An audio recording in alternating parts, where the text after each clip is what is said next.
Jesús se puso en camino, un hombre corrió hacia él y arrodillándose le preguntó: Maestro, ¿qué debo hacer para heredar la vida eterna? Jesús le dijo: ¿por qué me llamas bueno? Solo Dios es bueno. Tú conoces los mandamientos: no matarás, no cometerás adulterio, no robarás, no darás falso testimonio, no perjudicarás a nadie, honra a tu padre y a tu madre. El hombre le respondió: Maestro, todo esto lo he cumplido desde mi juventud. Jesús lo miró con amor y le dijo: solo te falta una cosa.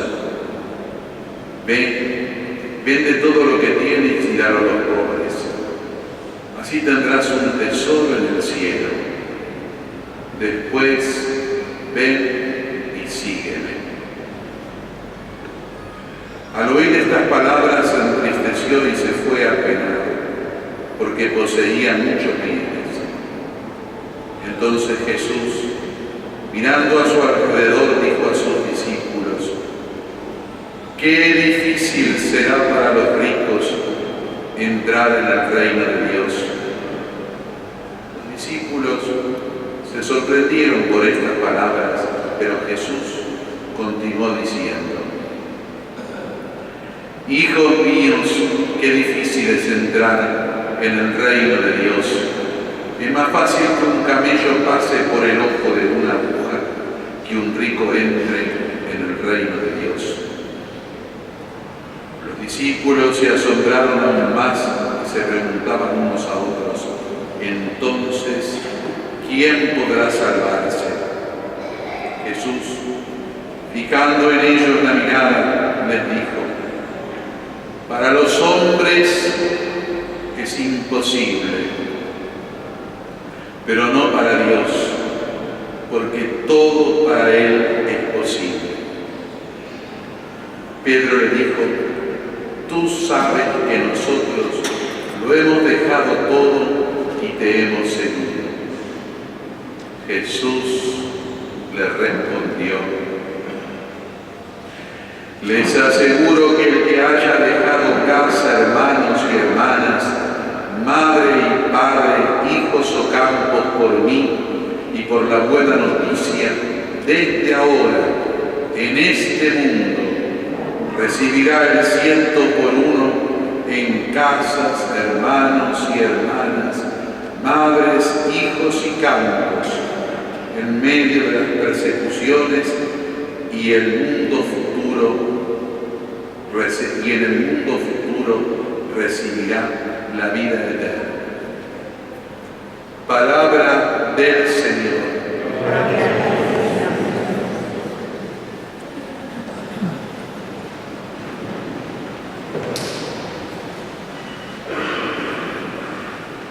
Podríamos hacer, como ya ha pasado con distintas partes del Evangelio en esta temática, sobre todo en algunos domingos cercanos a este, una lectura meramente minimalista del texto evangélico, que por muy literal nos llevaría a nosotros a descuidar la profundidad del mensaje de Jesús. La literalidad exacta del texto evangélico no siempre es posible, porque nosotros y el Evangelio tenemos dos formas distintas, no digo la divina y la humana, que también digo, pero es decir, aún en el plano humano tenemos dos formas distintas de razonarlo y de comprender. Nosotros nos guiamos por los principios elaborados después más tarde de lo que puede ser la lógica aristotélica, es decir, la premisa mayor, la premisa menor y una conclusión, y así hablamos todo el día, sin darnos cuenta. Decimos algo que afirme y concluimos. Cada frase nuestra está hecha en ese esquema mental, sin darnos cuenta, insisto. En cambio, Jesús sigue, por el misterio mismo de la encarnación, el plano del propio lugar donde estaba, porque ahí se encarnó, ahí entendió y se hizo humano Dios en ese ámbito del oriente, en donde la forma, y aún el día de hoy, la forma de razonamiento interno, de estructura, de armar el razonamiento es distinta. Siempre hay una serie de afirmaciones que van de mayor a menor, un núcleo y el mismo sistema para abajo como si fuera un espejo, como si fuera si arriba fue de mayor a menor y está el núcleo, abajo va de menor a mayor. Y en esa manera se encierra, por así decirlo, lo que en la técnica de la exégesis llaman una perícope, es decir, una parte donde está el mensaje central puesto alrededor de toda una forma de razonar. Si nosotros tuviéramos que leer el Evangelio sistemáticamente, terminaríamos en el error sutil, vago y superficial de los comunistas, es decir, de los comunistas del pueblo, no de los comunistas que dirigen al pueblo, porque ellos no desprecian a que ellos se la quedan para sí, y en cambio le hacen ser pobres y no utilizar los bienes humanos a todo el resto. Caeríamos en ese error. Jesús no cae en ese error, ciertamente. Los bienes materiales, puestos todos, repito lo que decía hace poco, puestos todos en el plano de la creación, son para que nosotros los utilicemos de una forma normal, adecuada, racional, medida. Y decía hace pocos domingos atrás que se podía ser pobre en un palacio y rico en una casilla de una villa de emergencia. Y no es por la acumulación de bienes, sino que es el concepto de rico que Jesús usa, es un concepto en tanto y en cuanto el apego que uno le tenga a esos bienes y la orientación de la vida a esos bienes. Si uno toda la vida se dedica a no tener ningún freno en el cúmulo de los bienes materiales, le vaya bien acumulando muchos o le vaya mal no acumulando ninguno, pero lo que importa en esto es la intención del corazón, que ciertamente cae en el concepto de rico del Evangelio. Todos nosotros, cualquiera, podemos caer en el concepto de rico. En cambio, si nosotros sabemos medir entre lo eterno y lo temporal, entre la importancia de buscar la vida eterna y la relatividad de los bienes temporales, aún usando lo mejor que podamos y consiguiéndolos sin robar los bienes materiales, caemos o intentamos caer dentro del concepto de lo que Jesús llama mejor pobres. La dimensión del rico le es tan difícil entrar al reino de los cielos porque no confía en Dios. Aquel que pone todo el interés y toda la forma de trabajo de su vida solamente para conseguir bienes materiales, insisto, tenga muchos o tenga pocos, le vaya bien o le vaya mal, los haya heredado o los consiga en este momento, o los haya perdido. Pero sin embargo, si toda la intención del corazón está en conseguir y acumular bienes materiales, insisto, los tenga o no los tenga, si toda la acumulación está en eso y no se dedica a construir la vida eterna. Porque también podría haber una tentación, que es lo que esta parte del Evangelio hoy nos advierte. Podríamos tener la tentación de pensar de que nos dedicamos a lo temporal y a lo material porque es lo que nosotros vemos y es lo que nosotros dominamos, pensando que es imposible alcanzar la vida eterna. Sí, es imposible para nosotros.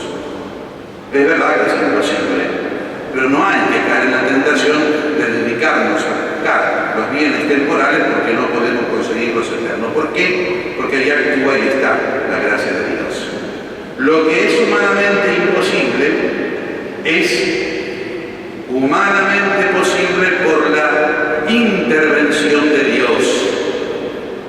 Dios interviene, Dios nos hace capaces a cada uno de nosotros por la gracia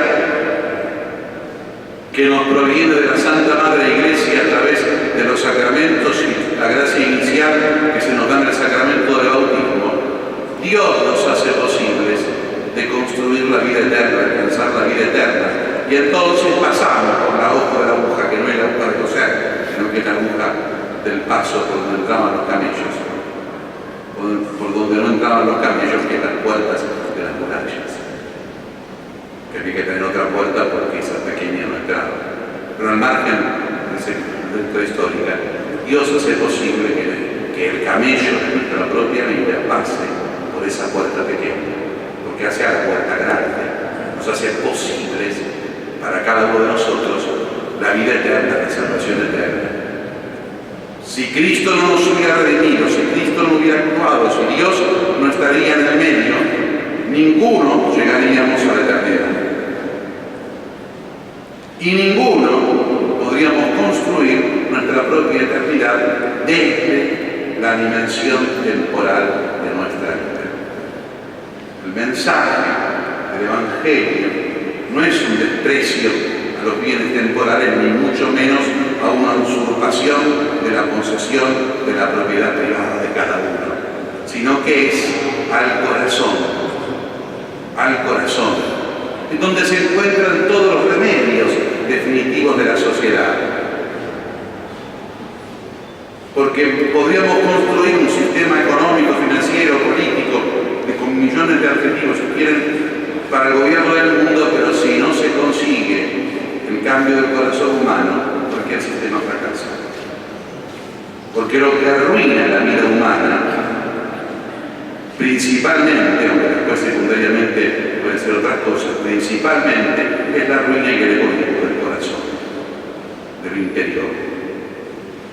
Y a eso viene Dios, eso es la constitución del reino, y eso es la instalación del reino de Dios. El cambio del corazón. El reino se instala no con principios humanos, sino con el corazón, con la interioridad convertida, intentándose convertir, para que los principios humanos sean distintos, para que las realidades que componen la dimensión de lo externo sean diferentes. Pero pedimos entonces a Cristo que nos enseña esto, que Él también en esto nos ayude a todos a poder entender, a poder cambiar, a poder construir nuestra vida usando lo humano, trabajando por lo temporal, construyendo lo temporal, pero no pensando que es lo único, sino que sabiendo que es una especie de pequeño escalón donde nos paramos para construir la vida verdadera, que es la eterna, que es la de Dios.